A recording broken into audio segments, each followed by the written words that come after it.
Hello friends, ಇದು ಭಾನುವಾರದ ವ್ಲಾಗ್ನ ಶೇರ್ ಮಾಡ್ತಾ ಇದ್ದೀನಿ ಫ್ರೆಂಡ್ಸ್. ಭಾನುವಾರದ ವ್ಲಾಗ್ನಲ್ಲಿ ನಮ್ಮ ಊರಿನಲ್ಲಿ ಇವತ್ತು ಮಾರಿಯಪ್ಪನ ಮಾಡ್ತಾ ಇದ್ದಾರೆ ಫ್ರೆಂಡ್ಸ್. ಮಾರಿಯಪ್ಪನ ಎಲ್ಲರಿಗೂ ಗೊತ್ತೇ ಇದೆ, ಮಾರಿಯಮ್ಮನ ಜಾತ್ರೆ ಅಂತ. ಅದಕ್ಕೆ ಬೇಕಾದಂಥದ್ದು ಹುರುಳಿಕಾಳಲ್ಲಿ ಕಟ್ಟನ್ನ ಮಾಡಿಬಿಟ್ಟು ಅದಕ್ಕೆ ಸಾಂಬಾರು ಕೂಡ ಅದನ್ನು ಮಾಡೋವಂಥದ್ದು ನಮ್ಮೂರಿನಲ್ಲಿ. ಹುರುಳಿಕಟ್ಟು ಮತ್ತು ಹುರುಳಿ ಸಾಂಬಾರನ್ನ ಮಾಡ್ತಾರೆ. ಇದು ಏನು ಎಡೆಗೆ ಕೊಡೋಲ್ಲ, ಮನೆಯಲ್ಲಿ ಮಾಡ್ಕೊಂಡು ಉಣ್ಣೋ ಸಂಪ್ರದಾಯ.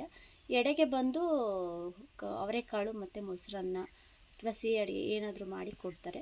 ನಾವು ಬಂದು ಅವರೆಕಾಳು ಮತ್ತು ಮೊಸರನ್ನ ಎಡೆ ಮಾಡ್ಕೊಂಡು ಬರ್ತೀವಿ ಅದಕ್ಕೆ. ಮತ್ತು ಆರತಿ ಕೂಡ ಮಾಡ್ತೀವಿ.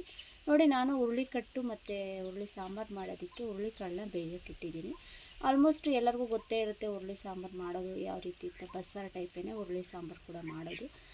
ಜೊತೆಗೇ ನಾನು ಅವಲಕ್ಕಿ ಉಪ್ಪಿಟ್ಟು ಮಾಡೋಣ ಅಂತ ಹೇಳ್ಬಿಟ್ಟು ಬೇಗ ತಿಂಡಿ ಕೂಡ ಮಾಡ್ತಾಯಿದ್ದೀನಿ.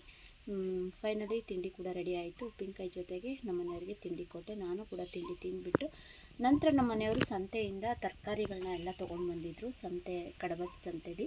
ಹಾಗಾಗಿ ಅದನ್ನೆಲ್ಲ ನಾನು ಒಂದು ಕಡೆ ಎಲ್ಲ ಎತ್ತಿಟ್ಕೊತಾ ಇದ್ದೀನಿ. ಇವಾಗ ಬೇಸಿಗೆ ಅಲ್ವಾ, ತುಂಬ ಸೆಕೆಗೆ ಹಾಳಾಗಿಬಿಡುತ್ತೆ, ಆಮೇಲೆ ಬಿಸಿಲಿಗೆ ಒಣಗೋಗೋ ಸಾಧ್ಯತೆ ಇರುತ್ತೆ. ನಾನೆಲ್ಲ ಹಾಕಿಟ್ಟು ಕವರ್ನಲ್ಲೇ ಎಲ್ಲ ಹಾಕಿಟ್ಕೊತಾ ಇದ್ದೀನಿ.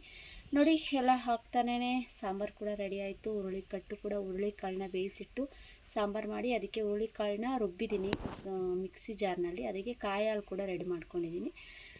ಇದೇನು ಎಡೆಗೆ ಇಲ್ಲ ಅಂತ ಹೇಳಿದ್ನಲ್ಲ ಫ್ರೆಂಡ್ಸ್, ಮಾಡ್ಕೊಂಡು ಊಟ ಮಾಡೋದಕ್ಕೆ ಅಷ್ಟೇ. ಅದ್ರ ಜೊತೆಗೇ ನಾನು ನೆಕ್ಸ್ಟ್ ಸಂಜೆ ಆಗೋಗುತ್ತೆ ಅಂತ ಹೇಳ್ಬಿಟ್ಟು ಎಲ್ಲ ಮನೆಯೆಲ್ಲ ಒರೆಸ್ಬಿಟ್ಟು ಸ್ನಾನ ಮಾಡಿಕೊಂಡು ಈಗ ಎಡೆ ಮಾಡೋದಕ್ಕೆ ಬಂದಿದ್ದೀನಿ. ನೋಡಿ, ಆರತಿ ಕೂಡ ರೆಡಿ ಮಾಡಿಕೊಂಡೆ. ಹೇಳಿದ್ನಲ್ಲ ಅವರೆಕಾಳು ಮತ್ತು ಮೊಸರನ್ನಕ್ಕೂ ಕೂಡ ರೆಡಿ ಮಾಡಿ, ನಾವು ಮಾರಿಯಮ್ಮನಿಗೆ ಈ ರೀತಿ ಸುಪ್ಪಟ ಎಲೆ ಏನು ಹೇಳ್ತಾರೆ ನಮ್ಮ ಹಳ್ಳಿ ಕಡೆ, ಅಡಿಕೆ ಎಲೆ ಬರುತ್ತಲ್ಲ, ಅದರಲ್ಲಿ ನಾವು ಎಡೆನ ಕೊಡ್ತೀವಿ. ಬಾಕ್ಸಲ್ಲಾಗಲಿ ಏನೂ ಆಗಲಿ ಕೊಡಲ್ಲ ನಾವು. ನೋಡಿ, ಆರತಿ ಕೂಡ ಹೂವನ್ನ ಅಲಂಕಾರ ಮಾಡಿ ನಾನು ವೆಯ್ಟ್ ಮಾಡ್ತಾಯಿದ್ದೀನಿ. ನಮ್ಮ ಮನೆ ಹತ್ರನೇ ಮಾರಿಯಬ್ಬ ಮಾಡೋದು, ದೇವರಿರೋದು ಮಾರಿಯಮ್ಮಂದು.